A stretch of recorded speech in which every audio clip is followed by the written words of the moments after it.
Greetings, ladies and gentlemen. This is the Inept General bringing you some new Total War Warhammer 2 Legendary Lord lore, and with the announcement that the Ogre Kingdoms will be the pre-order DLC for Total War Warhammer 3, I thought we would take a look at Greasus Goldtooth, the Overtyrant of the Ogre Kingdoms. Greasus, or to call him by his full name, Greasus or Greasus if you prefer, Tradelord, Tribestealer, Gatecrasher, Hoardmaster, Drakecrush, Goldtooth, the shockingly obese. An ogre tyrant who has more than earned all of these names. He was born as one of many whelps to the Goldtooth tribe tyrant known as Goth. Like many of his brothers, Greasus grew up to become a strong, fat ogre, much like any sort of ogre mother could hope their son to be. But he was an ambitious ogre, and unlike his brothers, whether he dealt with them beforehand or after the fact, he was the first to fight and beat his father in a challenge. Now, what this means in the Ogre Kingdoms is upon killing him, he delved straight in and started eating him right there in front of the entire tribe and didn't stop until he was finished. Ogres refer to this kind of challenge, a challenge for leadership, as a guts-out challenge. For in ogre cultures, tribal leaders aren't hereditary. It's not that Greasus was able to challenge his dad just because he's his son. Anyone could have challenged, but, you know, the bigger the ogre, the more likely he's to be the leader, the more likely his kids are to be big, and so they're usually the ones who end up challenging you if you are an ogre tyrant. And this isn't uncommon in ogre society, so you'll often hear people come in, "Oh, wasn't my second son, Jim, a pretty good fighter? Pity I had to eat him," kind of thing. So that's not an unheard of conversation happening within the higher ranks of the ogre leadership. Through a sort of quirk of ogre biology, it turns out that most of their vital organs are actually in their gut. And this is why you'll see most ogres with a kind of gut shield or plate, because this is defending most of their vital organs. But when you accept a challenge in this kind of ancient way for leadership, the deal is everyone takes off their protective gut belts and they just go at it old style without any armor. In the year 2482, having eaten his father, Greasus has become the leader of the Goldtooth clan, which is already the richest tribe in the Ogre Kingdoms. And he has grand ambitions for his clan. Greasus wanted to be the Overtyrant leader of all the disparate ogre tribes. Now, there hadn't been an Overtyrant for about a century since the last one died, as it's really hard for anyone to sort of maintain that position of power and respect among the ogre tribes for too long, because they are a fiercely independent sort of people and will kind of go their own ways in their different groups. But Greasus wasn't about to let that stop him. He demanded taxes almost immediately from the other ogre tribes, many of which were just laughing at him, some of which put bounties on his head. This was really taken as an insult that this young upstart tribal leader would dare demand them for taxes. And so this wasn't very well received, at least initially. In order to secure the loyalty of the tribes, he knew he'd have to fight some into subjugation, he'd be able to trick others, but he also knew that to gather tribes without having to individually go and deal with every single tribe in the Ogre Kingdoms, he had to win loyalty from other ogres, become a figure of sort of folk tales in the ogre society, really do legendary deeds to bring these outer tribes to heel. And this is kind of his lifestyle mindset at this time. He ventures out into the world to try and become a legendary ogre, one worthy of the Overtyrant name. His first stop was an opposing tribe fairly near to his own, who had very openly rejected his offer of being Overtyrant. He visited their territories while they were having their midwinter feast, and took to the mountains around the valley in which they presided. He then began to bellow as loudly as he can, presumably with some help, and then roll huge boulders down the fresh snowdrifts of the mountains around this rival tribe's camp, causing an enormous avalanche to sweep down on these enemies of his, completely annihilating the tribe that would dare go against him. Next, he gained notoriety by slaying the legendary ice drake Jogrel, earning the title of Drakecrush. He's also said to have single-handedly smashed down the stone gates of a dwarven mine, earning the name Gatecrasher.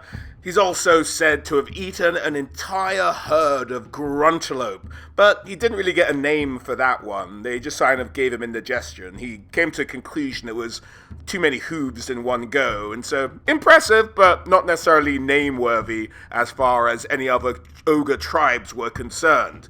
Now, having done some of these great deeds, he had become somewhat better known amongst the tribes, but still, some tribes had to be subjugated.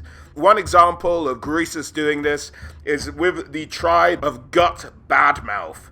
The feast was going on when he went to visit Gut, and the feast was of hoof and horn, and Greasus very casually kind of strolls up, has as reasonably civilized a conversation as any two ogres are likely to have with each other, and then decides to challenge Gut to a fight in the sunken fighting pit of his hall. Now, Gut, being a larger ogre than Greasus at the time, was more than happy to take on this young, smaller upstart, and so descended into the fighting pit.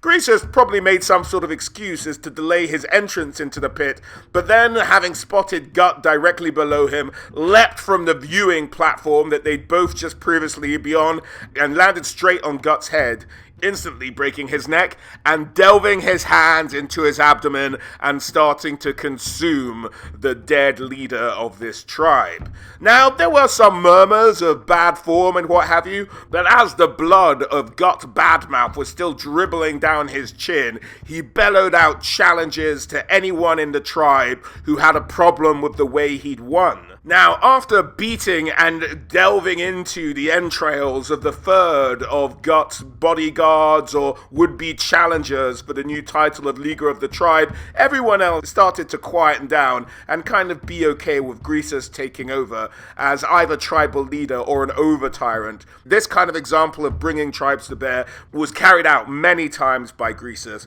until eventually he really did start to live up to the title of Overtyrant. During this time, it's also known that Greasus came into the possession of a scepter known as the Scepter of Titans, a scepter said to have been imbued with a magical spell of might, making Greasus as strong as the Sky Titans of old, a race of huge giants that the ogres are said to have completely wiped out in their migration westwards from their ancestral lands. After a time, Greasus was very much an Overtyrant, paid tributes by many of the surrounding tribes of the Goldtooth.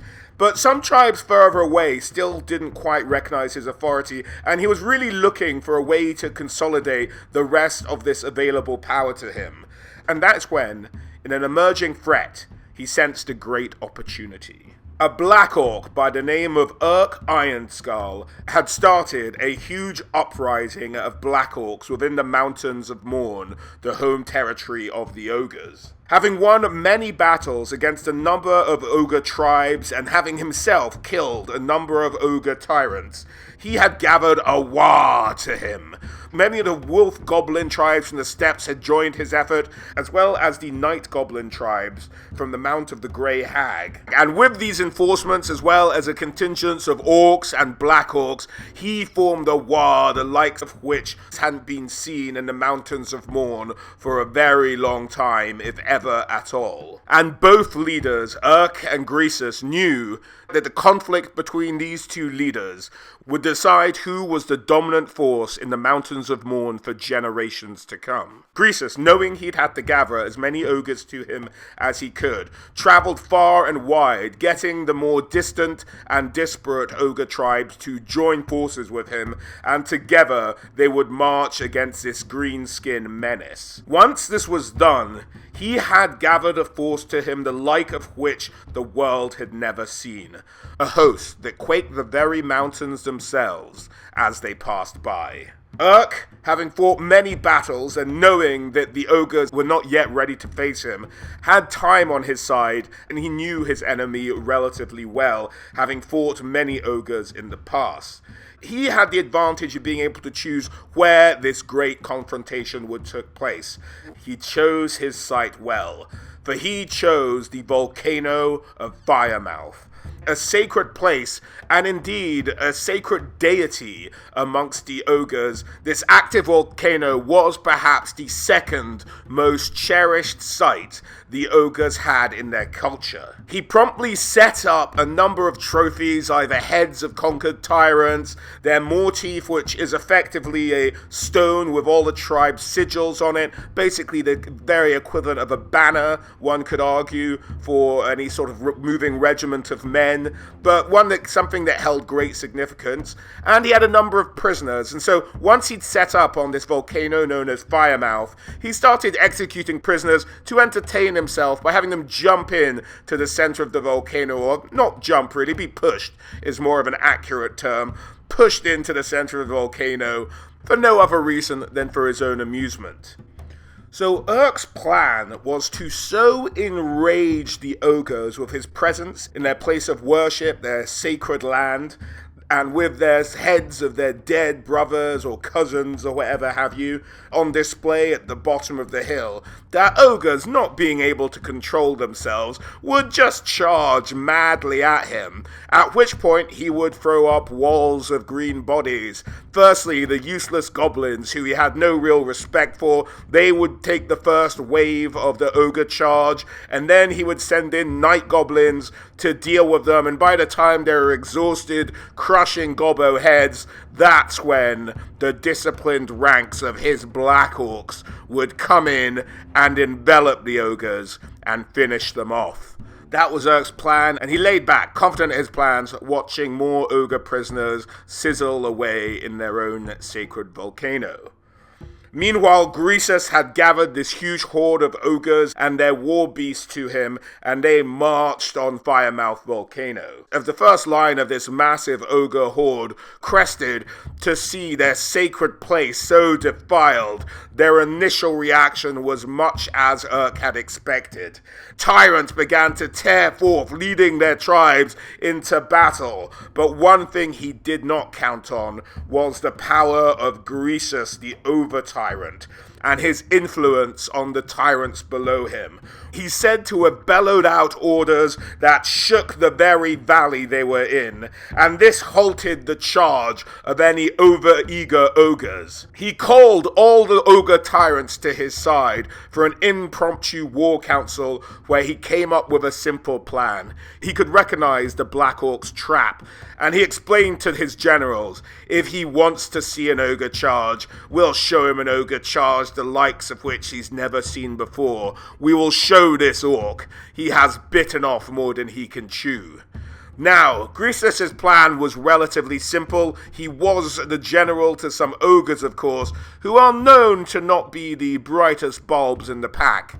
But this was his concept. Gather together all the war beasts, all the Mournfang cavalry, and we will have them driven and charge up towards the ogres. This will be such an impossible charge to resist that the ogres themselves would follow up afterwards. The beasts would maybe get killed, they'd suffer heavy casualties, but their charge would be so devastating that it was really just up to the ogres to clean up. Most of the tyrants grasped the brutal potential of this plan. Some of them, it was still a bit beyond their understanding, but they'd go along with the Overtyrant anyway. So all the ogres prepared this stampeding spear made up of stone horns, thunder tusks, and other beasts from their primordial land of ice and snow that went hurtling towards their green-skinned foes. The goblins, having never seen anything like the living wall of beasts charging towards them, managed to fire off only a few volleys of arrows before they broke in swaves. Next, the beasts charged into the large mobs of night goblins. Dozens of mushroom-drugged loonies were launched at the beasts, swinging their balls and chains. The shaggy beast did not stop, however, stamping on the fanatics underfoot and utterly routing the night goblins. The now gore-splattered animals and Mournfang cavalry rumbled up the hill, and almost as though in response, the Firemouth volcano rumbled back, as the herd smashed into the disciplined ranks of Black Orcs. Although a full third of their number were crushed in the initial impact, the Black Orcs held and began to bring down the beasts. The Ogre Horde had followed the beasts into battle and were fighting the rallying hordes of goblins. Amongst the fierce bloodletting, the volcano had continued to rumble and was now sending thick plumes of smoke skyward. The ogres were making progress, each cutting down a dozen or more greenskins, but the momentum was about to shift, as the Black Orcs, done with their butchery of the herd that had been sent ahead of the ogres, began to join the fray. As the Black Orcs came crashing into the ogre lines, it was only Greasus's incomparable will that had them hold. For the ogre's center was rock solid where he and his gold-decked, bejeweled Iron Guts fought. Greasus himself finding the banner of Irk Iron Skull and sending it flying with a huge swing of his Scepter of the Titans. The banner snapped mid-air as the orc who was holding it went flying up the mountainside and into the mouth of the volcano itself.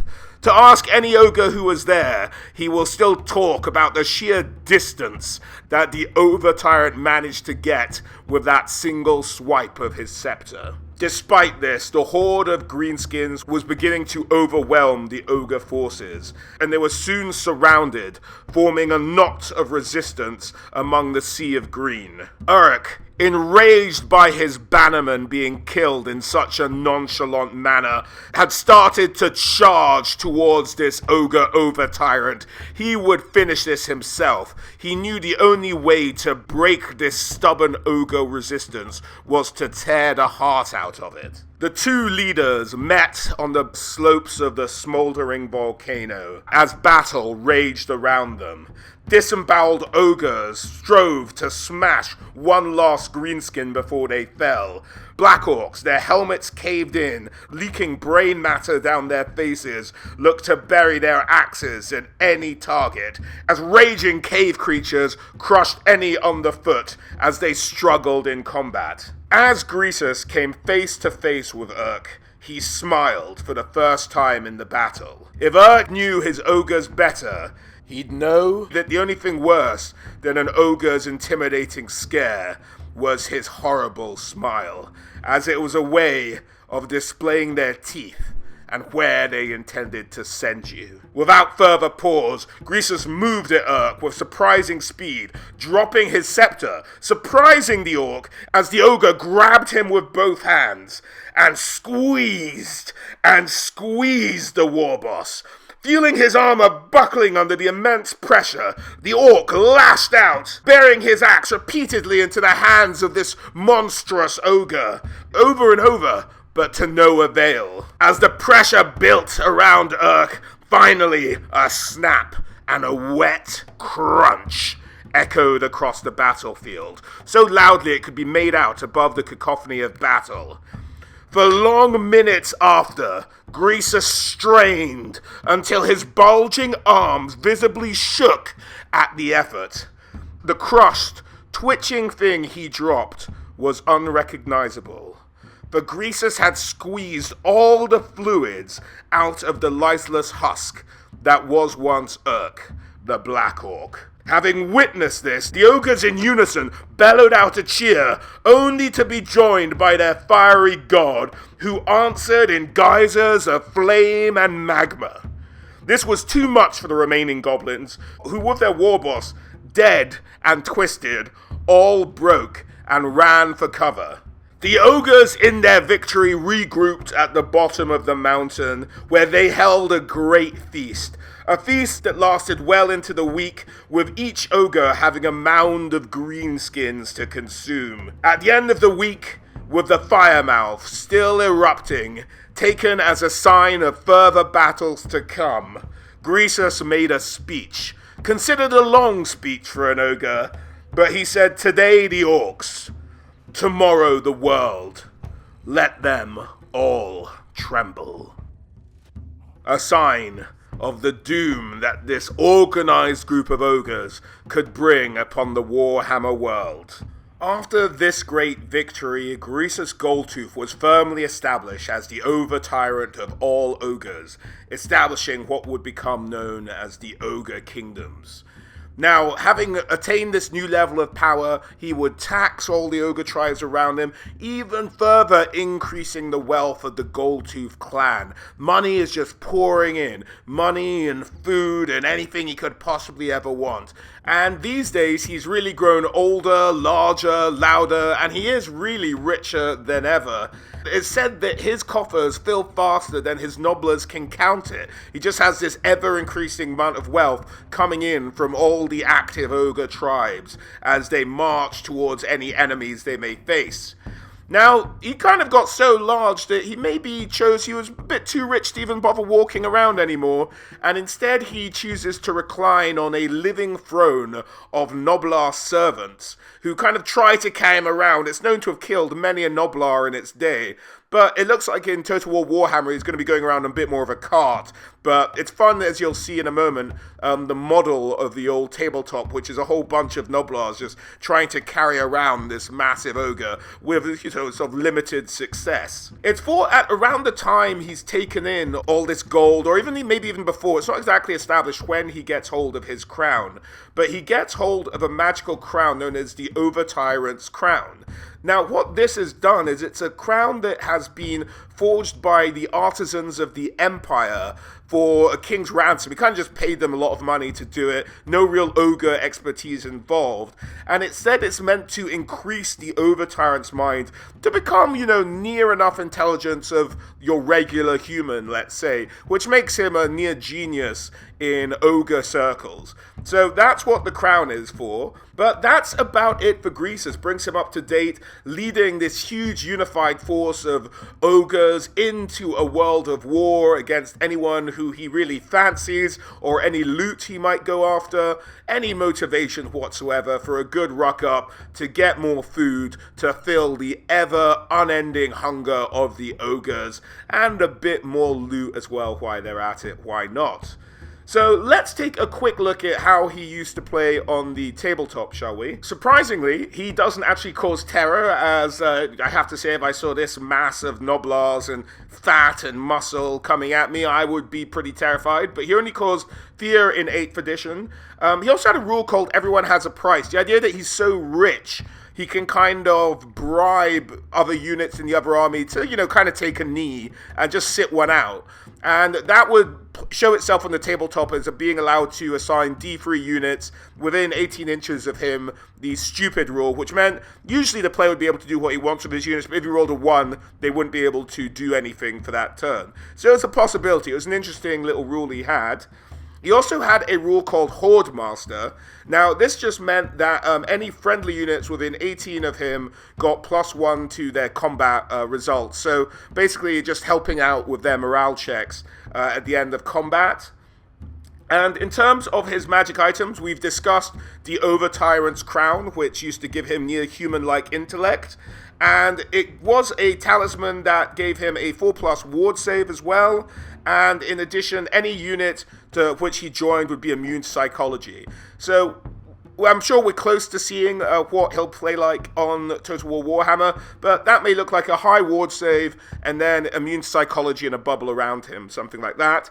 We've also mentioned the Scepter of the Titans that gives him the strength of a Sky Titan. This would just allow him to hit really hard in the tabletop, and it would allow him to do multiple wounds as well. So just something that would have a huge effect on perhaps weapon strength is something we might see there. I'm sure Creative Assembly might throw in another couple of bonuses for the weapon as well. But that is how Greasus Goldtooth, Overtyrant of the Ogre Kingdoms, story goes, and how he used to play on the tabletop. And so that's about it from me on him.